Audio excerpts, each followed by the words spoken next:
I had exactly $12 in my checking account, and I needed to know if the coffee shop had processed my last paycheck before my rent check bounced. That was it. That was the entire reason I dialed the number printed on the back of my debit card while balancing 3 plates of Eggs Benedict on my left arm. The phone rang twice before a voice answered, low, rough, wrong. Who is this? Not the automated system. Not the cheerful customer service representative I'd expected. A real man, and he sounded like gravel scraping against silk. I nearly dropped the plates. Sorry, I must have the wrong number. My voice came out too high, too breathless. The kitchen noise behind me seemed suddenly deafening. You didn't answer my question. Something in his tone made my spine straighten, made every instinct scream that I should hang up. But my mouth kept moving, some autopilot part of my brain still functioning. I'm just trying to check my account balance. This is the number on my card. Silence. Long enough that I thought he'd hung up. Then, say that again. What? Your name. Say your name. The plates were growing heavy. My manager, Rita, was glaring at me from across the dining room. Table 6 needed their food. But I couldn't move, couldn't breathe. Because something had shifted in that voice. Something dark and sharp and utterly focused. Sophia. I whispered. Sophia Reyes. The sharp intake of breath on the other end of the line was so quiet I almost missed it. Sophia Reyes, he repeated, and my name sounded different in his mouth. Dangerous. Like he was tasting it, testing its weight. How old are you? 24. Why? Where do you work? The questions came faster now, more urgent. My heart hammered against my ribs. I don't understand. Who is this? This is supposed to be? Answer me. I should have hung up, should have thrown the phone across the room and pretended this never happened. But there was something in his voice, command mixed with something else, something that sounded almost like fear. The Sunrise Diner, on 5th and Madison. Look, I really need to. Don't move. The line went dead. I stood there, frozen. The dial tone buzzing in my ear while my mind tried to catch up with what had just happened. Around me the diner continued its morning chaos. The hiss of the coffee machine, the clatter of silverware, Rita's sharp whistle for me to deliver the damn food already. But all I could feel was the weight of those 2 words. Don't move, like a threat, like a promise, like he was already on his way. I delivered the plates on autopilot, my hands steady even though my pulse was racing. The customers at table 6 didn't notice anything wrong. Why would they? I was good at this, smiling, pouring coffee, pretending everything was fine even when my world was cracking apart. 20 minutes passed. Then 30. I started to convince myself I'd imagined the whole thing. Wrong number. Weird coincidence. Some guy playing a prank. I had rent due, a double shift ahead of me, and exactly 0 time for whatever that had been. Then the door opened. I felt him before I saw him. The entire diner seemed to hold its breath. Conversations faltered. Coffee cups paused halfway to lips. Even the cook stopped shouting orders through the kitchen window. He was tall. Taller than anyone had a right to be in a cramped space like this. Dark suit, darker eyes, and a face that would have been beautiful if it wasn't so completely, devastatingly cold. His hair was black, pushed back from his forehead, and there was something about the way he moved, fluid, controlled, predatory, that made my stomach drop. His gaze swept the room once. Thorough, calculating. Then it landed on me. I couldn't breathe. He crossed the diner in 5 strides, each step deliberate, and stopped directly in front of my section. Close enough that I could smell him, expensive cologne mixed with something darker. Leather, gun oil, danger, Sophia Reyes. Not a question this time, a confirmation. My fingers tightened around the coffee pot I was holding. How do you? We need to talk. He glanced around the diner, his jaw tightening almost imperceptibly. Not here. I'm working. Not anymore. Before I could process what was happening, he'd pulled out his phone and made a call. Didn't take his eyes off me once. The Sunrise Diner on 5th, I need it bought now. A pause. I don't care what it costs. He hung up, slid the phone back into his pocket. Looked at me with those impossibly dark eyes that seemed to see straight through every defense I'd ever built. What did you just do? My voice came out steadier than I felt. Made sure you could leave without consequences. He tilted his head slightly, studying me like I was a puzzle he needed to solve. You called a number you shouldn't have. Asked questions you shouldn't have asked. And now, his voice dropped, became something rougher, almost pained. Now everything changes. I don't understand. It was just a bank. It wasn't a bank. He moved closer, close enough that I had to tilt my head back to maintain eye contact. That number belongs to me. Has for 15 years. No one calls it except 5 people in this world, and 4 of them are dead. The coffee pot slipped from my fingers. He caught it before it hit the ground, his reflexes inhumanly fast. Set it on the nearest table. Never broke eye contact. The 5th person, he continued, his voice so quiet now that I had to lean in to hear it, was my sister. Sophia Reyes. She disappeared 23 years ago when she was 1 year old. The world tilted. That's not. But my voice cracked. My parents are. Paid very well to raise someone else's daughter. His expression didn't change, but something flickered in his eyes. Something that looked like it might hurt him to say out loud. My father's enemy took her during a raid. We thought she was dead. Spent 2 decades believing it. And then you called my private line, using a debit card registered to the exact name, the exact date of birth, that we'd kept on file for her, for you. I couldn't feel my legs. Couldn't feel anything except the rushing in my ears and the absolute certainty that he was telling the truth. Who are you? I whispered. He reached into his jacket, slow, deliberate, making sure I saw that he wasn't reaching for a weapon, and pulled out a leather wallet, flipped it open. Inside was a photograph, old and creased, of a dark-haired little boy holding a baby girl with light brown hair and eyes the exact shade of mine. My name is Dominic Vital, he said, and I'm your brother. The diner disappeared, the noise, the people, everything. All I could see was his face. All I could hear was my heartbeat, and all I could think was that my entire life had just been revealed as a lie. Dominic didn't give me time to fall apart. Pack a bag. He set his hand already on my elbow, guiding me toward the door with the kind of certainty that suggested he was used to people obeying him. We're leaving. Now. I dug my heels in. I'm not going anywhere with you. I don't care what you think you know about some number or some name. I don't, Sophia. The way he said it stopped me cold. Not harsh, almost broken. If I'm right, you're in danger. If I'm wrong, I'll drive you back here myself and apologize for the rest of your life, but please. His fingers tightened slightly on my arm. Don't make me watch you die because you were too stubborn to trust me for 1 hour. There was something in his eyes, raw and desperate beneath all that control, that made my argument die in my throat. Rita appeared at my shoulder, her face pale. Sophia, honey, you don't have to. It's okay. The words came out automatically, even though nothing was okay. Nothing would ever be okay again. I'll be back soon. Lies, we both knew it. The car was exactly what I'd expected from a man like him, sleek, black, expensive enough to feed me for a year. He opened the door for me, waited until I was inside, then moved around to the driver's side with that same predatory grace. We drove in silence through the city streets. I watched the familiar buildings blur past. The pharmacy where I bought my migraine medicine, the park where I sometimes read on my days off, the whole small life I'd built for myself, and felt it all slipping away like water through my fingers. Where are we going? My voice sounded hollow. My house. We need to talk, and we need to do it somewhere secure. Secure from what? His jaw tightened. From the people who took you in the first place. From my father's enemies. From anyone who might use you as leverage now that they know you exist. Your father. I tested the words, they felt foreign. So he's, what? Some kind of criminal. He was the head of the Vital family. Dominic's voice was carefully neutral. One of the 5 families that run this city. He died 6 months ago. Now I am, Mafia. He was talking about the Mafia. I should have been terrified. Should have thrown myself from the moving car. But all I felt was a strange, cold clarity. And you think I'm really your sister? I know you are. He took a turn too fast, his knuckles white on the steering wheel. Same birthday. Same name. Same eyes. And that number, he cut himself off, breathing hard through his nose. That number has been dead for 15 years. No one should have been able to call it. The fact that you did, that it worked, means someone wanted me to find you. Oh, I don't know yet, but I will. It sounded like a promise. Or a threat. His house wasn't a house. It was a fortress disguised as a mansion, all stone and iron gates and security cameras that tracked our approach like mechanical eyes. The gates opened as we approached, revealing a long driveway lined with perfectly manicured hedges. Jesus, I breathed. I know it's a lot. Dominic parked in front of massive double doors, but it's safe. Safer than anywhere else in the city. He came around to open my door again, offered his hand. I stared at it, strong, scarred across the knuckles, belonging to a stranger who claimed to be my brother, and felt something crack inside my chest. What if you're wrong? I whispered.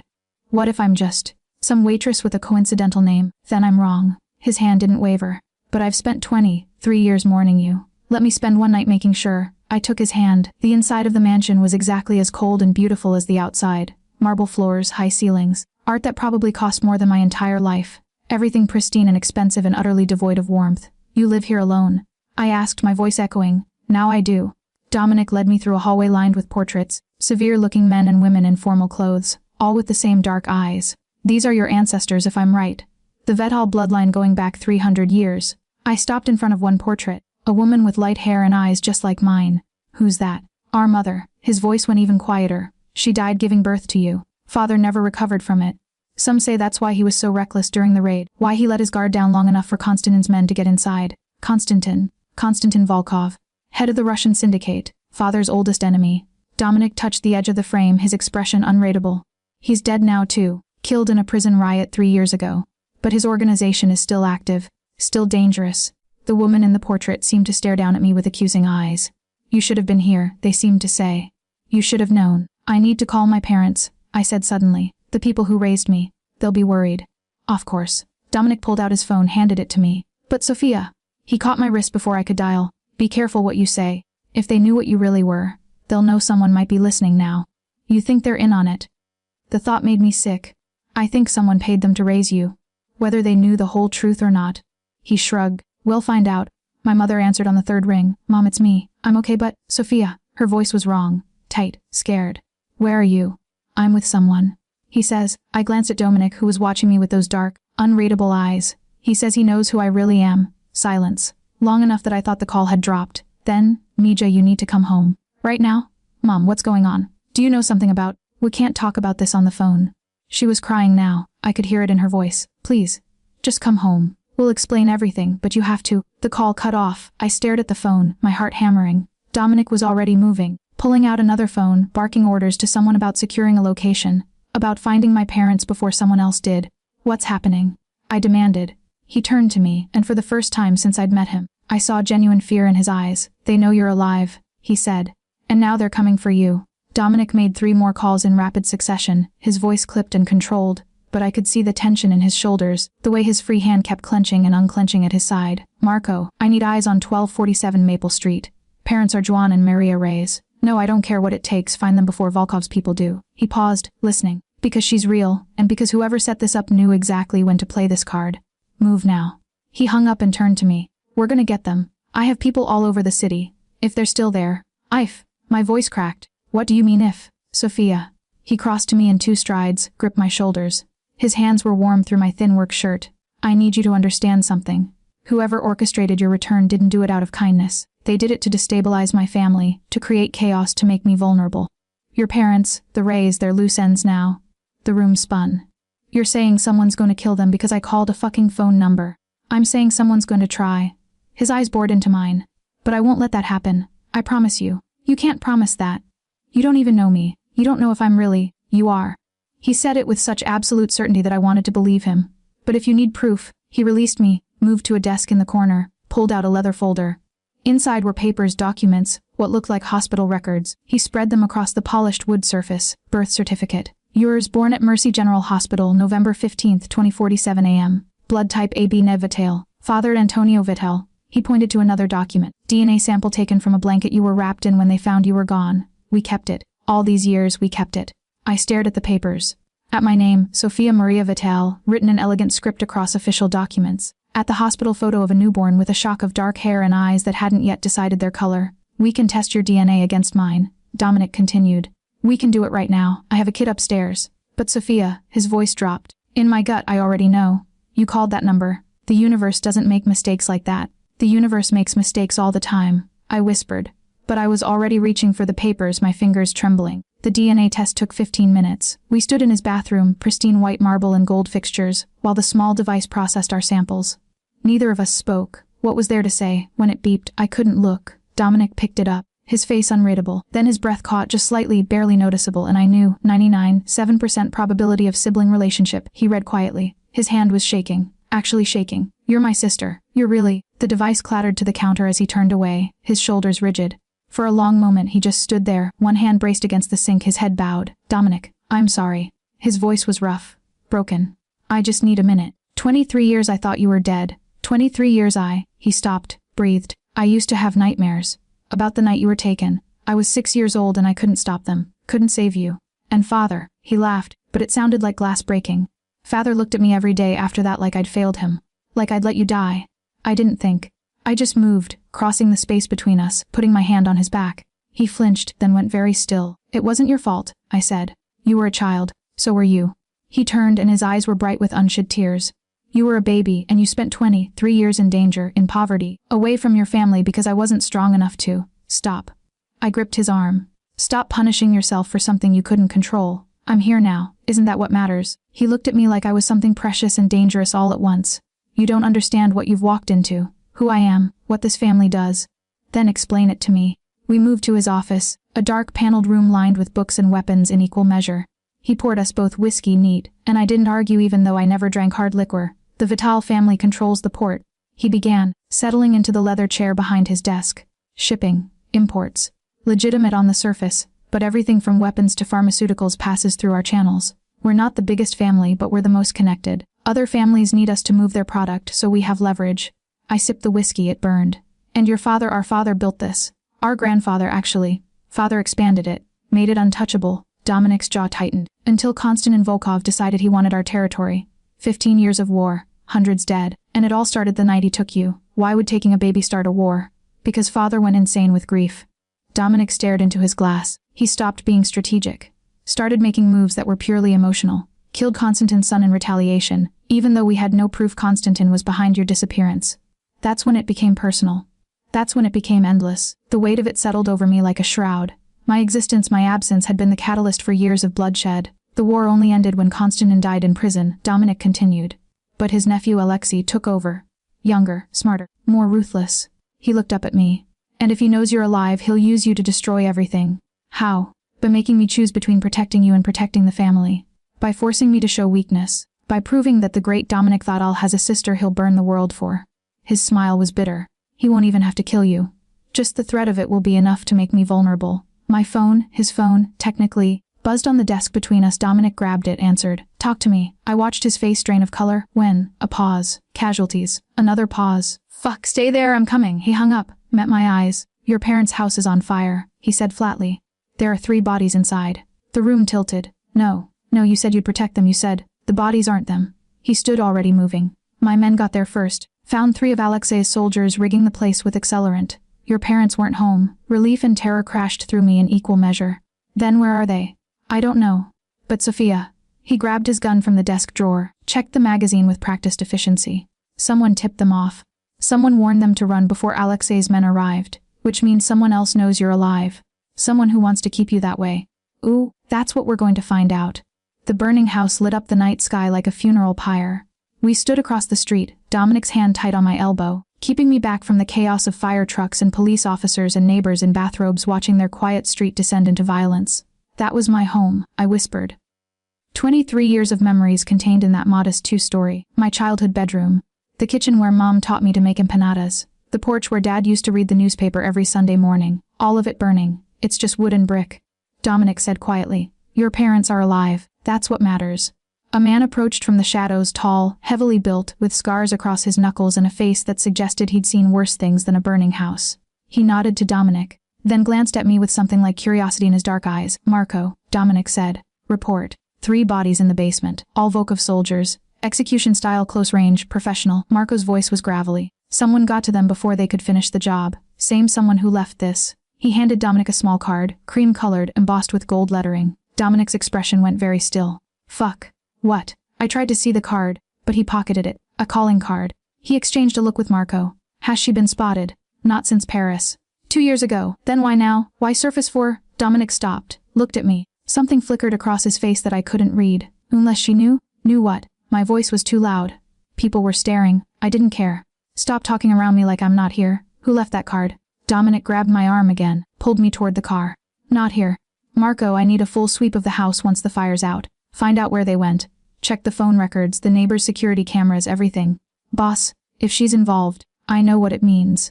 Dominik's voice was sharp. Do it anyway. We drove in tense silence until I couldn't stand it anymore. Are you gonna tell me what that card means, or do I have to guess? Dominik's hands tightened on the wheel. It's complicated. My entire life just became complicated. Try me. He was quiet for so long I thought he wouldn't answer. Then, when you disappeared, Father hired someone to find you. Someone outside the family. Someone with resources and connections that even we couldn't access. Who? Her name is Katerim. Hit me like a punch. Volkova. As in, Konstantin's daughter. Alexei's cousin. Dominik took a turn too fast, his jaw tight. She was different from the rest of her family, smarter. More independent. She disappeared from the Volkov organization when she was 17, started her own operation. Information brokering. Finding people who don't want to be found. She's the best in the world at what she does. And your father hired his enemy's daughter. Father didn't care about blood when it came to finding you. He would have made a deal with the devil himself if it meant getting you back. Dominik's voice was rough. Katerina looked for you for 10 years. Never found a trace. Eventually Father called it off, accepted you were gone. But if she left that card tonight, it means she found them. My parents. It means she's known where you were this whole time and chose not to tell us. Dominik's knuckles were white on the wheel. The question is why? We pulled into an underground parking garage, concrete and shadows and the smell of oil. Dominik killed the engine but didn't move, just sat there staring through the windshield at nothing. I need you to understand something. He said finally. Katerina Volkov doesn't do anything without a reason. If she saved your parents tonight, it's because you serve some purpose in whatever game she's playing. And if she's reserve-aced after 2 years, then the game just got serious. I finished. He turned to look at me, and there was something almost like admiration in his eyes. You're quick. I'm terrified, I corrected. There's a difference. Not as much as you'd think. The safe house was smaller than his mansion, but just as secure. Camera systems, reinforced doors, armed guards stationed at every entrance. Dominic led me through hallways that all looked the same until we reached a small apartment on the top floor. You'll stay here tonight, he said. Marco's bringing your parents as soon as he finds them. In the morning we'll figure out why a Russian information broker is playing puppet master with my life. I moved to the window, stared out at the city lights. Yeah, sounds great. I heard him approach, felt his presence at my back, warm, solid, dangerous. I know this is overwhelming, he said quietly, but you're safe here. I won't let anything happen to you. You can't promise that. I turned to face him. You said it yourself, I'm a vulnerability now. A weapon someone can use against you. Maybe the smart thing would be to, don't. His hand shot out, gripped my chin, forced me to meet his eyes. Don't even think it. You're my sister, my blood, and I don't care if keeping you safe burns this entire city to the ground, I will keep you safe. The intensity in his voice stole my breath. This was what power looked like, I realized. Not the suits or the money or the fortress mansion. The absolute certainty that he would destroy anything that threatened what was his. You don't even know me, I whispered. I know enough. His thumb brushed my cheek, gentle, careful, like I might break. I know you're brave enough to walk into danger for your parents. I know you're smart enough to question everything I tell you. And I know, his voice cracked slightly. I know I've missed 23 years of your life, and I'll never forgive myself for that. But I'm here now, we're here now, and that has to be enough. Tears burned behind my eyes. I blinked them back. What if I don't want this? I asked. What if I want to go back to my apartment and my waitressing job and pretend none of this ever happened? Then I'll let you go. But his eyes said he was lying. Said he'd follow me to the ends of the earth, protect me from shadows I couldn't see. But Sophia, once you know the truth, you can't unknow it. And the truth is that you were born into this world. Into blood and violence and impossible choices. Running from it won't change that. Then what will? He smiled, but it was sad. Haunted. You survive it. You adapt. You become harder than the things trying to break you. Like you did. Like I had to. He left me alone with those words echoing in the silence. I sat on the edge of the bed, expensive sheets, soft pillows, everything designed for comfort, and tried to process the impossible reality of my new life. Sister to a mafia boss. Target of a Russian crime family. Pawn in a game orchestrated by a ghost. My phone buzzed. A text from an unknown number. Your parents are safe for now. If you want to keep them that way, tell no one about this message. We'll be in touch. Kay, my blood ran cold. Katerina, she wasn't just watching. She was playing both sides. And I had no idea whose side I was supposed to be on. I didn't sleep. How could I? Every time I closed my eyes, I saw my parents' house burning. Saw those bodies in the basement. Saw the calculating look in Dominic's eyes when he talked about Katerina like she was a puzzle he couldn't solve. When dawn finally bled through the curtains, painting everything in shades of gray and gold, I was still sitting on the bed, Katerina's message burning a hole in my mind. Tell no one. But Dominic was my brother. The DNA test proved it. He'd promised to protect me, to keep me safe, to burn the world if necessary. So why did every instinct scream that telling him about Katerina's message would be a mistake? A knock at the door startled me upright. Sophia. Dominic's voice rough with exhaustion. You awake? I opened the door to find him looking worse than I felt. Rumpled suit, dark circles under his eyes, stubble shadowing his jaw. He held 2 cups of coffee like peace offerings. Couldn't sleep either. I took one of the cups gratefully. Never do. Not really. He moved past me into the room, settling into the chair by the window with the easy grace of someone used to command. Marco found your parents. They're on their way here now. Relief flooded through me so intensely I had to sit. They're okay, shaken, scared but alive. His eyes were sharp on my face. They want to see you. But Sophia, before they get here, there's something you need to know. The way he said it made my stomach clench. What? They took money, a lot of it. $2 million deposited into an offshore account 23 years ago, with regular payments every month since. He leaned forward, elbows on his knees. Someone paid them very well to raise you, to hide you, to never ask questions. The coffee turned to ash in my mouth. You're saying they knew. I'm saying they were bought. His voice was gentle, but the words still cut. Whether they knew exactly who you were or just that you were valuable to someone, that's what we need to find out. And if they did know, my voice was barely a whisper, if they lied to me my entire life, then we deal with it. He stood cross to me, crouched down so we were eye level. But Sophia, no matter what they did or didn't know, they raised you, loved you. That doesn't disappear because of money or lies or blood. I finished bitterly. Yeah. He reached out, hesitated, then tucked a strand of hair behind my ear with surprising tenderness. Blood matters, but so does everything else. You get to decide what that means.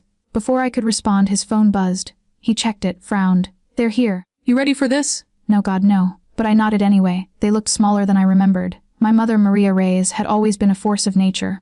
5 feet of pure determination wrapped in flour, dusted aprons and unconditional love. But the woman who walked into the safe house looked fragile, breakable. Her eyes were red-rimmed, her hands shaking as she reached for me. "Mija," she breathed.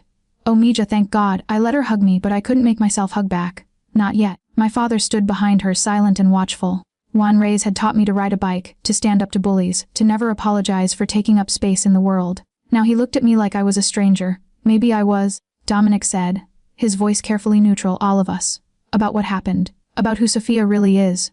Maria pulled back, her hand still gripping my arms.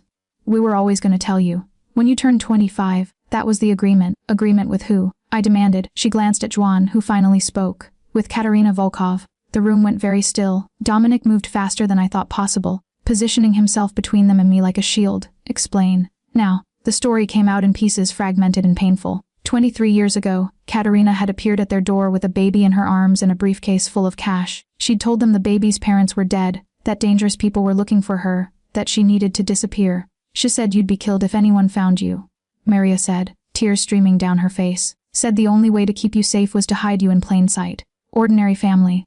Ordinary life. No connections to the world you came from. And you just believed her." I couldn't keep the anger from my voice. "Took the money and never questioned." "We questioned everything." Joanne cut in, his voice harsh. "But she had proof. Birth certificates, death certificates, photos of your real parents, and she said if we didn't take you, she'd have to find someone else. Someone who might not love you the way we would. So you did it for money." "We did it because you were a baby who needed a home," Maria said fiercely. "The money made it possible for me to quit my job and stay with you. To make sure you were never alone or scared or..." Her voice broke. "We knew it was wrong. Knew you deserved the truth. But every time we thought about telling you, Katerina would appear. Remind us what would happen if the wrong people found out, and we were so scared, Mija. So scared of losing you."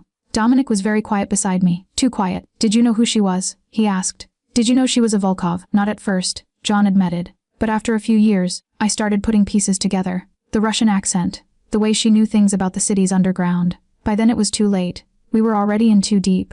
And she never told you who Sophia's real family was." Maria shook her head. "Just that they were powerful, dangerous.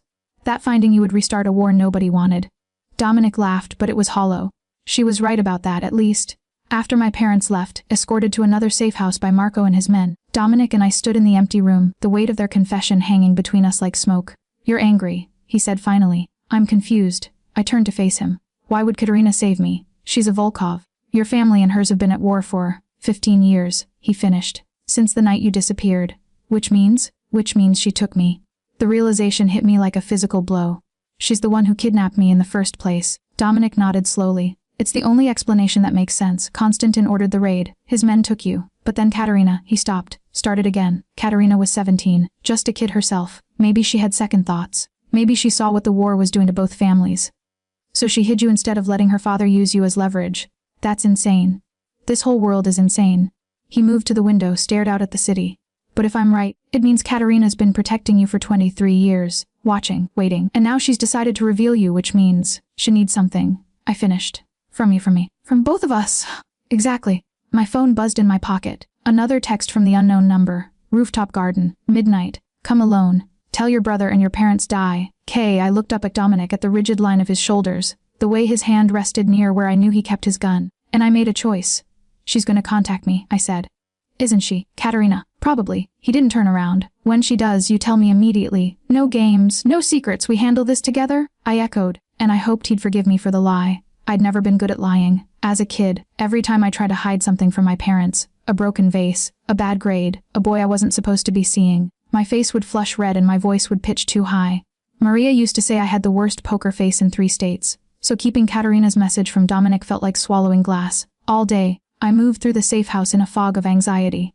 Dominic worked from his office, making calls, coordinating with his people, trying to track down any hint of Katerina's location. Occasionally he'd emerge to check on me, his dark eyes searching my face like he could read the guilt written there. "You okay?" he asked around dinner, takeout from some expensive Italian place.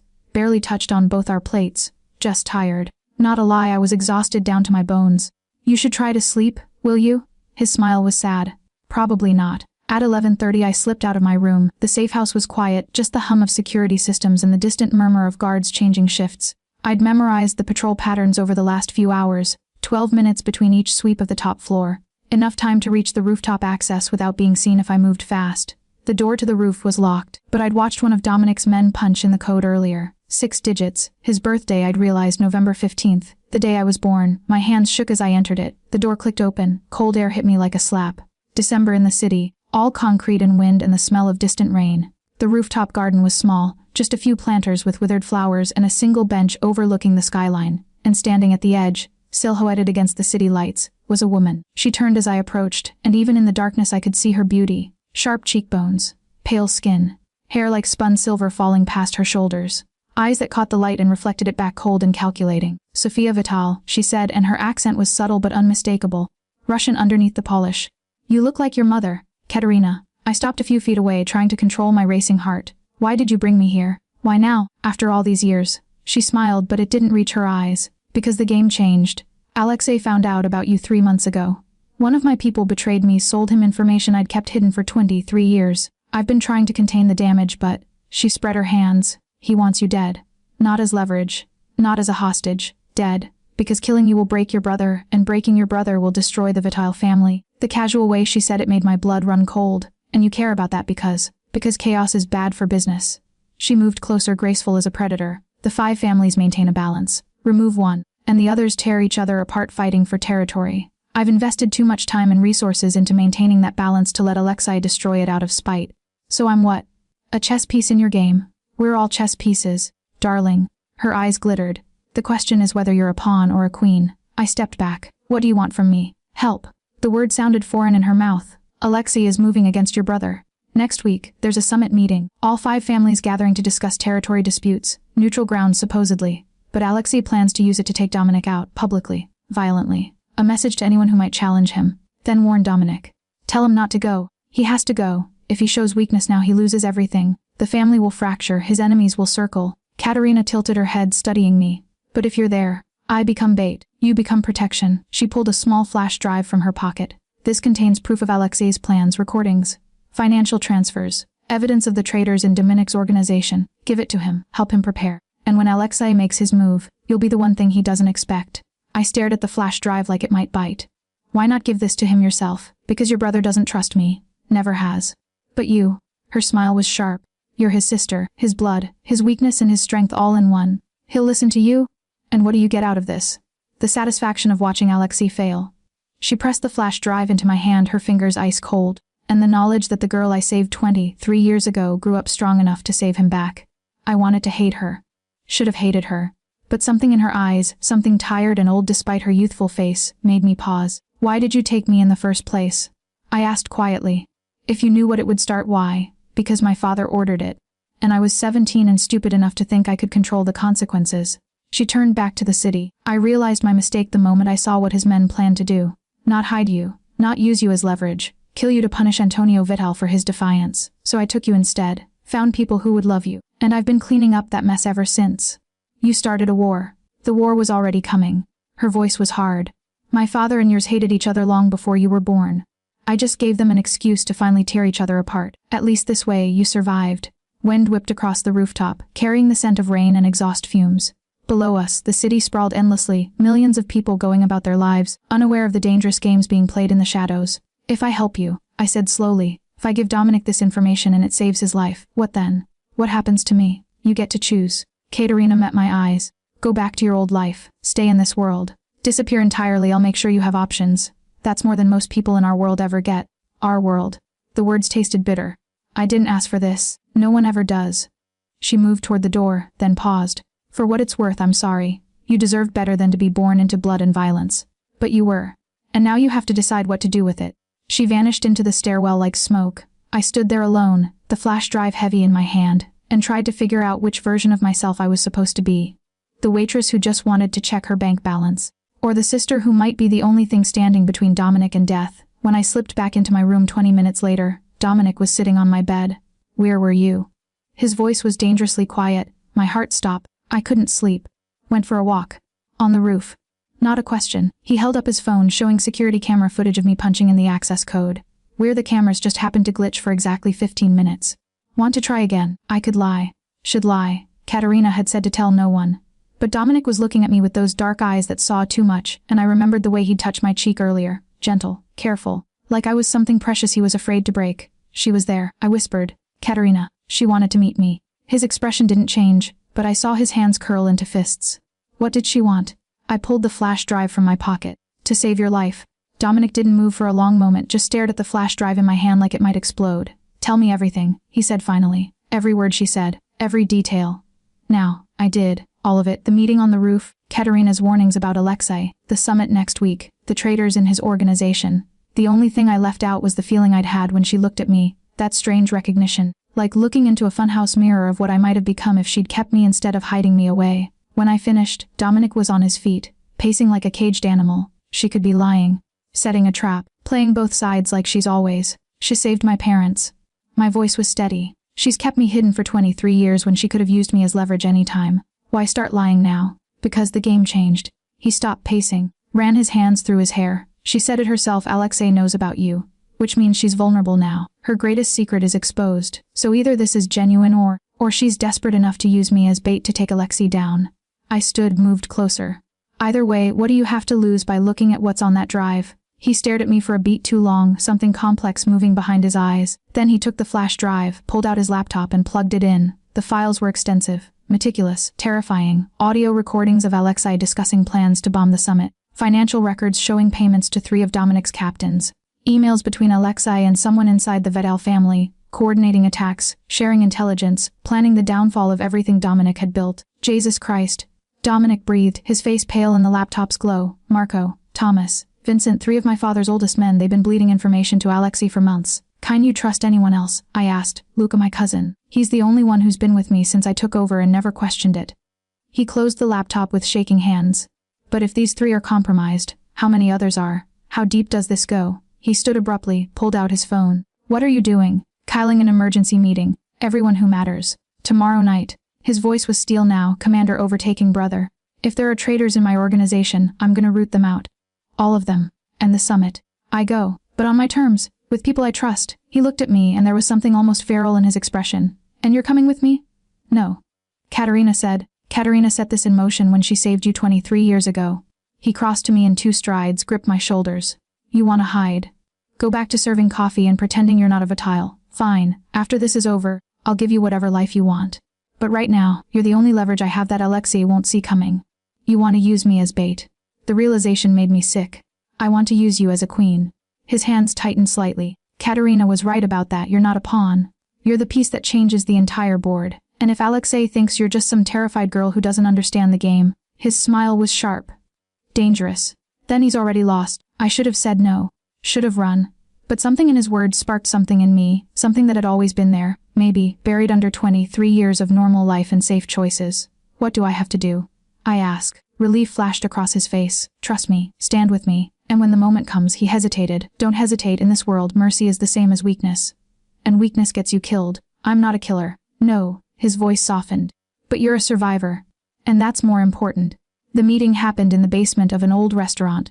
One of those places that had been in the family for generations, where the real business happened in the back rooms away from prying eyes. I watched from the shadows while Dominic addressed his people. 30 men, all of them dangerous, all of them loyal to the family if not to him personally. Marco stood at his right hand, Luca at his left, both of them armed and watchful. We have a problem, Dominic began, his voice carrying through the room. Traitors, men I trusted, men my father trusted. They've been selling us out to the Volkov family for months. Murmurs rippled through the crowd, angry, disbelieving. I have proof. He held up the flash drive, audio recordings, financial transfers, email chains, everything we need to identify who's been bleeding information to Alexei. He paused. The evidence shows 3 men. Marco will read the names. Marco stepped forward, pulled out a paper. Thomas Ritchie, Vincent DeLuca, and he stopped, looked at Dominic. Dominic nodded once. The room exploded. Luca moved first, hand going for his gun, but Marco was faster. A single shot, clean and precise, dropped him before he could fire. Thomas and Vincent tried to run, but Dominic's men blocked every exit. Within seconds, they were on their knees, hands bound, blood pooling on the concrete floor. How long? Dominic's voice was soft, deadly. How long have you been betraying us? Luca coughed blood, his eyes wild. Your father was weak. You're weaker. This family needs real leadership. And you thought Alexei could provide that. Dominic crouched beside him. You thought selling out to the Russians was better than standing with your blood. Blood doesn't mean anything. Luca's smile was stained red. Power is all that matters. Dominic stood, pulled his gun and fired 3 times. Once for each traitor, clean, professional, without hesitation. Then he turned to the room. Anyone else? Silence. Good. He holstered his weapon. The summit is in 6 days. We go prepared, we go armed. And we end this war on our terms. Understand? A chorus of agreement. Then get out. All of you. After they left, I emerged from the shadows. Dominic stood over the bodies, his expression blank. You killed your cousin. I said quietly. I killed a traitor. He didn't look at me. There's a difference. As there. Finally he turned. His eyes were hollow. Haunted. In this world, yes. In this world, family means nothing if they betray you. Love means nothing if it makes you weak. All that matters is survival. That's not true, isn't it? He moved closer, and I could smell the gunpowder on him, the copper scent of blood. You think Katerina saved you out of love? She did it because you were useful. You think your parents kept you out of love? They did it for money. You think I'm protecting you out of love? His laugh was bitter. I'm protecting you because losing you would break me, and I can't afford to be broken. That is love. I whispered. He stopped, stared at me. What? Being willing to burn everything for someone, to kill for them, to choose them over everything else. I touched his face, felt him flinch. That's what love is in your world. In our world. And it's not weak. It's the most dangerous thing you can feel. For a moment, something cracked in his expression. Something young and lost and utterly human. Then he kissed me. The kiss lasted exactly 3 seconds before Dominic jerked back like I'd burned him. Fuck. He stumbled away, hands in his hair, breathing hard. I didn't, that wasn't Christ. Sophia, I'm sorry. I don't know what, stop. My voice was steadier than I felt. It's okay, it's not okay. He wasn't looking at me, his eyes fixed on some point past my shoulder. You're my sister. In that moment, you looked so much like someone I used to know and He stopped, started again. There's no excuse. I'm sorry. The thing was I believed him. Believed that it had been reflex muscle memory, the ghost of someone else wearing my face for just a moment. But it didn't change the fact that my heart was still racing, that I could still feel the phantom pressure of his lips against mine. Who did I look like? I asked quietly. He finally met my eyes. Someone I lost a long time ago. Did you love her? I don't know. He leaned against the wall, suddenly looking exhausted. I was 17. She was 16. It was before I understood what love meant in this world, what it cost, what happened to her. She testified against her family, put her father in prison to save her younger brother. His smile was hollow, brave, stupid. The kind of thing you do when you still believe justice exists. They killed her for it. Made it look like suicide, but we all knew. Katerina. He was talking about Katerina. The realization hit me like a freight train. That's why he didn't trust her. Why he spoke about her with that mix of respect and rage. They'd been something to each other once, before the world broke them both. I'm sorry, I said. Don't be. It taught me what I needed to know. He pushed off the wall. Love is a weapon. People use it against you. Make you weak. Make you vulnerable. The only way to survive is to what? Stop feeling it. I moved closer. Is that what you've been doing, locking everything away so deep you forget it's there? It's kept me alive. It's made you alone. The words hung between us, sharp and true. He looked at me for a long moment, and I saw something fracture in his expression. Yeah, he said finally, it has. We didn't talk about the kiss again. Didn't talk about Katerina or ghosts or the fact that we were both standing in a basement room where he'd just executed 3 men, including his own blood. Instead, we went back to the safe house and pretended we were normal people planning for a normal event. The summit is at the Palazzo Hotel. Dominic explained, spreading maps and blueprints across his office desk. Neutral territory. The 5 families have used it for decades. No weapons allowed inside the conference room itself, but he pointed to various exits and corridors. Alexei will have people positioned here, here, and here. Standard protocol. And you'll have people everywhere he doesn't expect. His finger traced new routes. Marco's team will secure the south entrance. Dante's people cover the roof. I'll have 3 men in the kitchen, 2 in security, and 1 pretending to be hotel staff in every major corridor. Where will I be? He looked up at me. With me. Always with me. The moment we walk through those doors, you don't leave my sight. What if that's what Alexei wants? To keep us together so he can take us both out at once. Then he succeeds. Dominic's voice was flat. Because I'm not letting you out of my sight to keep myself safe. Not happening. The protectiveness in his tone made something warm unfurl in my chest. Dangerous. Complicated. What do I wear to a Mafia summit? I asked, trying to lighten the mood. Something that says you're not afraid. His smile was slight. I'll have something sent over. The dress arrived the next morning. Black silk, floor length, with a neckline that suggested sophistication rather than seduction. Elegant, powerful. The kind of dress that made you stand straighter, breathe deeper, become someone new. I tried it on alone in my room, staring at my reflection in the full-length mirror. The girl looking back at me was a stranger, dark-haired, sharp-eyed, dangerous in a way I'd never been dangerous before. A knock at the door. Can I come in? Dominic's voice. Yeah. He opened the door, stopped dead when he saw me. For a moment, he just stared, something complicated moving behind his eyes. You look like her, he said quietly. Our mother. She wore black to every important meeting. Said it made people take her seriously. Did it work? She terrified everyone. His smile was sad. Father used to joke that he ran the family, but everyone knew the truth. She was the power behind everything. What was she like? He crossed to me, adjusted the necklace I'd put on, simple diamond pendant, probably worth more than my entire life savings. His fingers brushed my collarbone, and I tried not to think about how familiar the touch felt. Strong, brilliant, ruthless when she needed to be, but never cruel. He stepped back. You have her eyes. Did you know that? Everyone else in the family has dark eyes, but you— His voice caught. You have hers. I wish I'd known her. She would have loved you. He said it with such certainty that I almost believed it. She wanted a daughter so badly. When you were born He stopped, breathed. She spent 2 weeks in the hospital, fighting for every hour with you. The doctors said she wouldn't make it, but she refused to die until she'd held you enough times to memorize your face. Tears burned behind my eyes.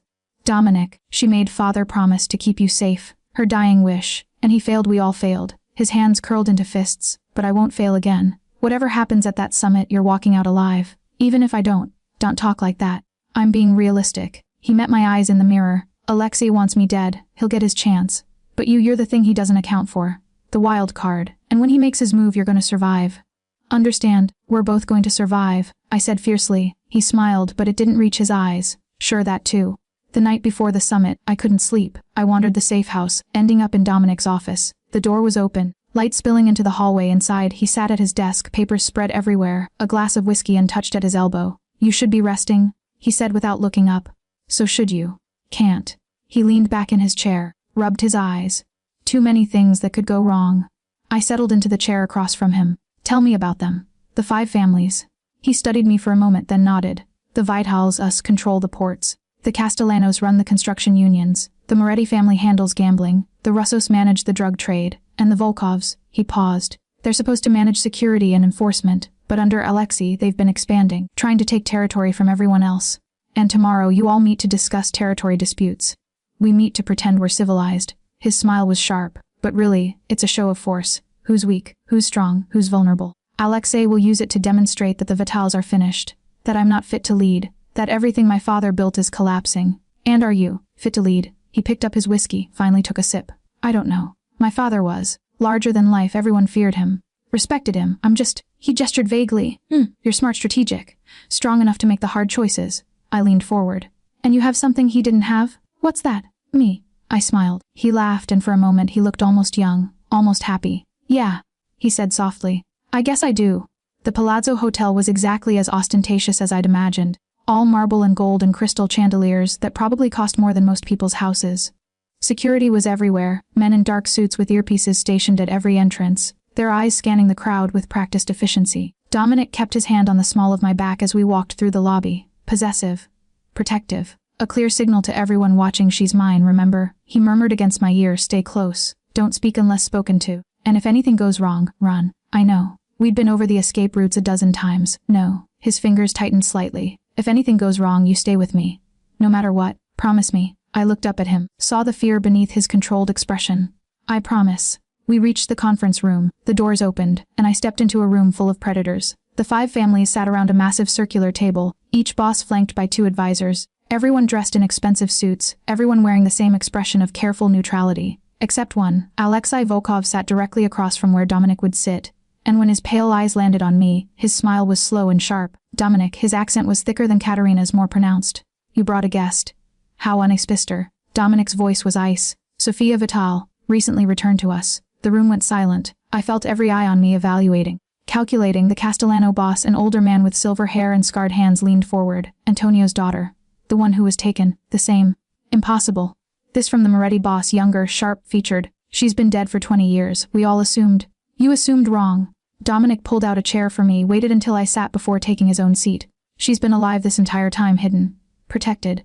And now she's home. Alexei's smile widened. How convenient. A long-lost sister appears just when you need leverage against your enemies.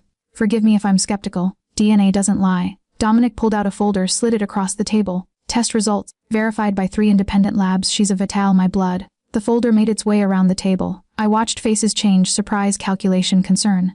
The Russo boss, a woman, surprisingly with iron gray hair and eyes like chips of ice, studied me for a long moment. She has Isabella's eyes, she said finally. I'd know them anywhere. If she's a fake, she's a damn good one. She's not a fake. Dominic's voice cut through the murmurs. And she's not up for debate. I brought her here to make a point. Witches. Alexei's tone was bored, but I saw the tension in his shoulders. That the Vital family is stronger than you think. That we have resources you didn't account for. That trying to destroy us will cost you more than you're willing to pay. Dominic leaned back in his chair. So let's skip the games, Alexei. Tell me what you really want. Alexei's mask slipped for just a moment, a flash of rage, quickly controlled. What I want is what your father stole from mine.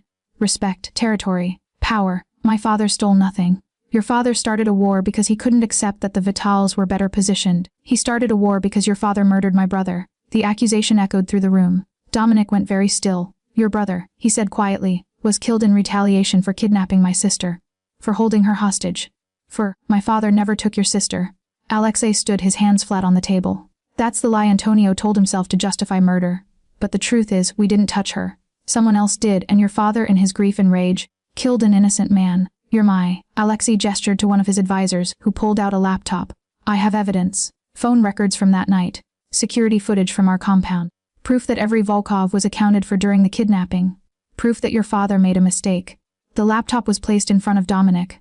I watched his face as he scrawled through the files, watched the color drain from his cheeks. This doesn't prove anything, he said, but his voice lacked conviction. It proves your entire family is built on a lie. Alexei's smile was triumphant. And now, with your sister mysteriously reappearing after 23 years, don't you want to know who really took her? Who's been playing us all like puppets? Before Dominic could respond, the lights went out. Chaos erupted instantly. Shouts. The sound of chairs scraping. Guns being drawn in the darkness. Someone grabbed my arm, Dominic, I thought hoped, and pulled me down behind the table. Stay low. He hissed in my ear. Gunfire exploded through the room. Muzzle flashes lit up the darkness like strobe lights. I pressed myself against the floor, hands over my head, trying to make myself as small as possible. The emergency lights kicked on dim, red, casting everything in hellish shadows. Bodies on the floor. The Castellano boss shot through the chest. One of Moretti's advisors' throat cut. Blood spreading across the pristine marble like spilled wine. Move. Dominic hauled me to my feet, shoved me toward a side door. Now, we ran. Behind us, the sounds of fighting intensified. More gunfire, screaming. The wet sound of knives finding flesh. The hallway was a maze of red emergency lights and shadows. Dominic kept me in front of him, one hand on my back, the other holding his gun. We rounded a corner and came face to face with Katerina. She wore all black, a gun in each hand, blood splattered across her face. When she saw us, her expression didn't change. This way, she said, gesturing to a door. Quickly. Why should I trust you? Dominic demanded. Because I'm the only reason you're both still alive. She moved to the door, kicked it open. Alexei didn't plan this attack. Someone else did. Someone who wants all 5 families destroyed. Who? I don't know yet. She glanced over her shoulder, and for the first time I saw fear in her eyes. But they're good. Better than me. And they've been planning this for a long time. More gunfire closer now. Dominic made a decision. Move. We followed Katerina through a service corridor, down concrete stairs into the bowels of the hotel. Behind us, the sounds of violence faded, replaced by our ragged breathing and the echo of our footsteps. Where are we going? I gasped. Parking garage. I have a car waiting. Katerina pushed through a metal door. But we need to. She stopped dead. Ahead of us, blocking the exit, stood a figure in a long coat, face hidden by shadows. Gun raised. Hello, Katerina, the figure said, and the voice made my blood run cold, because I recognized it. Juan Reyes. My father. I've been waiting for this moment. He continued, stepping into the light. His face was different somehow, harder, colder, like the man I'd known my entire life had been a mask. 23 years of pretending. 23 years of playing the devoted father. All for this. Jean. I started forward, but Dominic pulled me back. That's not your father, he said quietly. Not anymore. Joanne, or whatever he really was, smiled. Smart boy. Katerina, you really should have killed me when you had the chance. Now, he cocked the gun. No, I'm gonna finish what I started. Kill the Vital line. Destroy the families. And rebuild this city in my image. The gun swung toward me. Katerina moved. The shot echoed through the garage like thunder. Katerina hit the ground, blood blooming across her shoulder. Juan's gun swung back toward me, but Dominic was already moving, knocked me aside, fired 3 shots in rapid succession. One caught Juan in the leg, sent him stumbling backward into the shadows. Ron. Dominic shouted. Go. But I couldn't move, couldn't breathe, couldn't process what I'd just seen. The man who taught me to ride a bike had just tried to kill me. Katerina pushed herself up with a groan, her hand pressed against her bleeding shoulder. Sophia. Focus. We need to move. That was my father. That was never your father. She grabbed my arm with her good hand, her grip iron strong despite the blood. His real name is Marcus Petrov. Former KGB operative turned mercenary. He was hired 23 years ago to infiltrate your family, to destroy it from within. Taking you was just the first step. The garage spun around me. Maria, my mother? She didn't know. He married her to maintain the cover. Had it was all fake. All of it. More gunshots, closer. Dominic backing toward us, firing at shadows. We need to go. Now. Katerina pulled me toward a black SUV. The driver, one of her people, already had the engine running. Get in. I climbed in the back, my hands shaking so badly I could barely close the door. Dominic slid in beside me, Katerina in the passenger seat.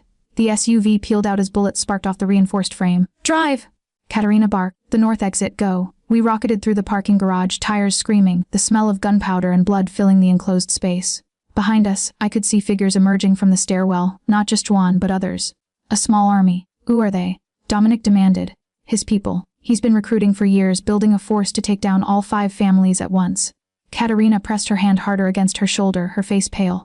The summit was the perfect opportunity. Get all the bosses in one place, stage an attack, frame it as family warfare. In the chaos, eliminate everyone who matters. And Alexei. Probably already dead, along with most of the others. She glanced back at us. You two are among the few who made it out. The SUV burst out of the garage into bright afternoon sunlight.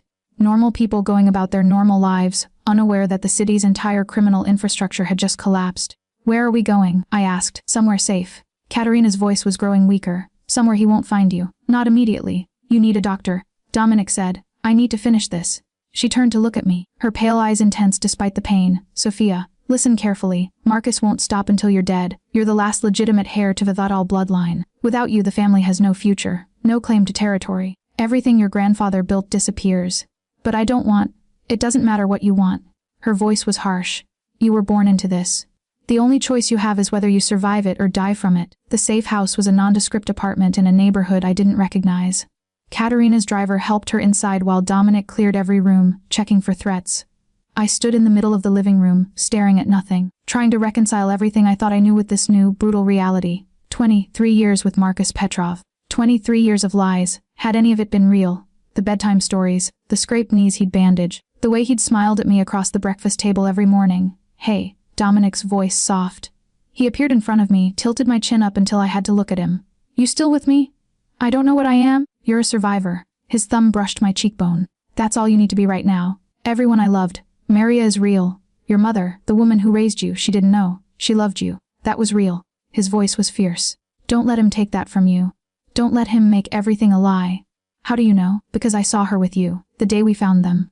The way she looked at you. His hands framed my face. That kind of love can't be faked. Not for 23 years. Trust me, I know what fake looks like. She was never fake. I wanted to believe him. Needed to believe him. Behind us, Katerina called out, Dominic, I need you. He pressed a kiss to my forehead, brotherly, gentle, and went to her. I followed, found them in the bathroom. Katerina had her shirt off, revealing a gunshot wound that looked bad, deep, bleeding more than it should. Help me clean this, she told Dominic, handing him supplies from the medical kit. We don't have much time.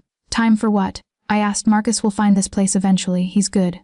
Better than I gave him credit for. She hissed as Dominic poured antiseptic on the wound. But I have resources. People loyal to me. If we can get to them before he does, we can mount a counterattack. Dominic finished. Take the fight to him instead of waiting for him to come to us. Exactly. I watched them work together, Katerina giving quiet instructions, Dominic following them with steady hands. They moved like partners who'd done this before, like people who understood each other in ways that went beyond words. You loved her? I said to Dominic. Didn't you? It wasn't just teenage infatuation. You really loved her. He didn't look up from bandaging Katerina's shoulder. Does it matter? I think it does. Katerina laughed, though it came out as more of a wheeze. He's terrified to admit it. Thinks love makes him weak. Love does make him weak, Dominic countered. It makes everyone weak, or it makes you strong enough to do impossible things. Katerina caught my eye. Ask yourself, would he have gone to that summit knowing it might be a trap if you weren't involved? Would I have taken a bullet if I didn't care about keeping you alive? Why do you care? I demanded. You don't know me. You saved me 23 years ago, fine, but why risk your life now? Because I'm tired. She closed her eyes. Tired of running. Tired of hiding. Tired of cleaning up messes made by men too proud to admit when they're wrong. Her eyes opened, fixed on me. You're a chance at something different. A fresh start for a family that could actually be worth saving. If I can help make that happen. She shrugged, winced. Maybe it balances the scales. For all the terrible things I've done. That's not how it works, I said quietly. No. Her smile was sad. But it's something. We spent the next 3 hours planning. Katerina had safe houses scattered across the city. Weapons caches. Money, false identities. 23 years of building an empire in the shadows, all of it now at our disposal. Marcus will expect us to run, she said, pointing to locations on a map spread across the coffee table. He'll have the airports watched, train stations, bus terminals, traditional escape routes, so we don't run, Dominic said. We go on offense. Hit his people first, take out his support structure, make him vulnerable, and then, we end this. His eyes were hard. Permanently. I looked between them, two people shaped by violence, planning more violence, caught in an endless cycle they couldn't escape. And I realized something. This was my life now. Not serving coffee. Not worrying about rent. This. Blood and strategy and impossible choices. I want to help, I said. They both turned to look at me. Sophia, Dominic started. No, I cut him off. You said I'm not a pawn, that I'm a queen. So let me act like one. Let me help in this. Katerina studied me for a long moment. Then she smiled, real, genuine, maybe the first honest expression I'd seen from her. Okay, let's teach you how to be dangerous. The attack came at dawn. Marcus's people hit 3 of Katerina's safe houses simultaneously. Professional, coordinated, brutal. But we weren't there. We'd moved during the night, using the confusion of the summit attack to disappear completely. Instead, we hit back. Dominic's remaining people, the ones who'd survived the summit, joined with Katerina's network. 20 trained killers, all of them motivated by loyalty or money or the simple desire to survive what came next. We struck at Marcus's financial holdings first. Burned his account books, his records, everything that proved his network existed. Then we went after his people. One by one, systematically, we dismantled everything he'd built, and I was there for all of it. Not killing, I couldn't do that, not yet, but helping. Planning. Using the waitress skills I'd honed for years to blend in. To watch. To gather intelligence that Dominic's people could use. You're good at this, Katerina said one night watching me review surveillance footage. Better than you should be. Maybe it's in my blood, I said. The vital gift for strategy. Or maybe you're just adaptable. She touched my shoulder. That's more valuable than you think. It took 2 weeks to find Marcus. He'd gone to ground, hidden somewhere in the industrial district. But Katerina's network was vast and eventually someone talked.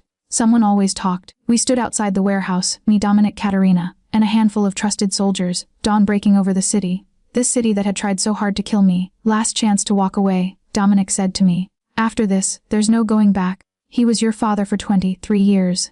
Even if it was a lie, it was always a lie. My voice was steady. And I'm done living in it. Katerina handed me a gun. You don't have to use it, but you should have it. Just in case. I took it. The weight felt wrong in my hand. Foreign. But also strangely right. Ready? Dominic asked. I looked at them, my brother's complicated first love, and the future we were about to fight for. Ready. The warehouse was empty. No guards, no defenses. Just Marcus sitting at a table in the middle of the vast space, a gun in front of him. I knew you'd come, he said as we entered. Should have killed you all at the summit. But I wanted to see if you'd survive, if you were strong enough. His eyes landed on me. Especially you, Sophia. 23 years I raised you, loved you in my way, and you turned out exactly like your father. Stubborn, idealistic, weak. I'm not weak, I said. No. He picked up the gun but didn't point it. Then prove it. Kill me. End this. Show me you have the strength to do what needs to be done. Dominic raised his weapon. This is over, Marcus. You lost. I haven't lost anything. I've already won. Marcus smiled. The 5 families are destroyed. The old order is gone. Whatever rises from the ashes, you'll be so busy rebuilding, you won't see the next threat coming. And there's always a next threat. Then we'll handle it, Katerina said. Like we've handled you. You think you've handled me? He laughed. I have contingencies. People waiting. If I don't make a call in the next 10 minutes, everything I know about the Vidal family goes public. Bank accounts, safe houses, every dirty secret Antonio ever kept. Your family won't just be destroyed, it'll be erased. My hand tightened on my gun. Unless. Marcus continued. Someone makes a trade, 1 life for all that information. 1 sacrifice to save everything. Who? Dominic demanded. Marcus looked at me. You, come with me now. Willingly. Let me finish what I started. And I'll call off everything. Your brother lives. The family survives. All it costs is you. No. Dominic and Katerina said simultaneously. But I was already walking forward. Sophia, don't. Dominic grabbed my arm. I shook him off. It's okay, I know what I'm doing. I crossed the warehouse, stopped in front of Marcus.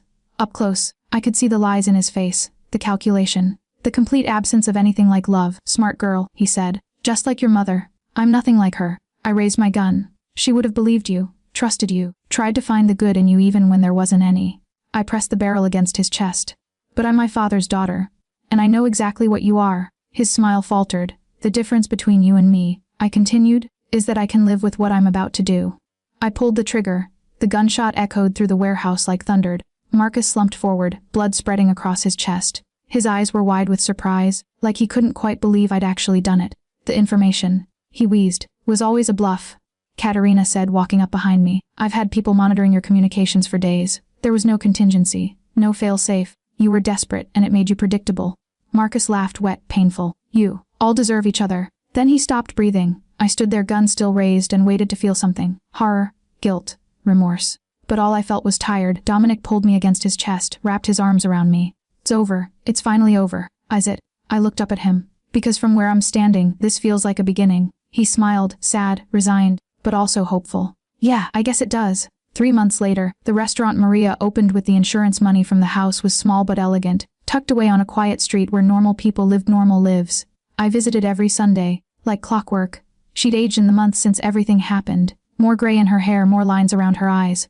But when she saw me, her smile was still the same. Mija. She pulled me into a hug. You're too thin.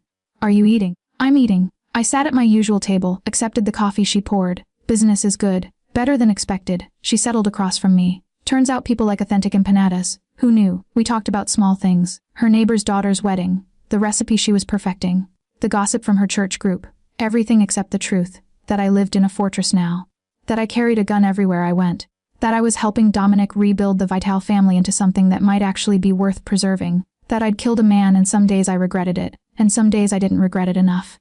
You're happy? She asked finally. With everything. I don't know if happy is the word. I stirred my coffee. But I'm alive. That's something. It's everything, Mija. She covered my hand with hers. And I'm so sorry. For not telling you sooner. For letting you believe. Stop. I squeezed her hand. You gave me 23 years of love. Of safety. That's not nothing. That's everything you could have given. Tears filled her eyes. I love you, Sophia. I need you to know that. Even if I'm not. You're my mother? I interrupted fiercely. Blood doesn't change that. Nothing changes that. We sat there, hands clasped, and I felt the weight of the last 3 months settle into something bearable. That night, I stood on Dominic's terrace, watching the city lights shimmer in the darkness. He found me there as he always did. You okay? He asked, handing me a glass of wine. Define okay. He smiled. Fair point. We stood in comfortable silence, watching the city that had tried so hard to break us. Katerina's leaving. Dominic said finally. Back to Europe. Says she's done with the family business. Do you believe her? No. He took a sip of wine. But I hope it's true. She deserves peace. Even if she'll never find it. What about you? Do you deserve peace? He turned to look at me, and in the dim light he looked younger. Less burdened. I don't know. But I'm starting to think maybe we both do. Together. Yeah. His smile was small but real. Together. I looked out at the city again, this city of blood and ash and impossible second chances. And I thought maybe, just maybe I could learn to call it home.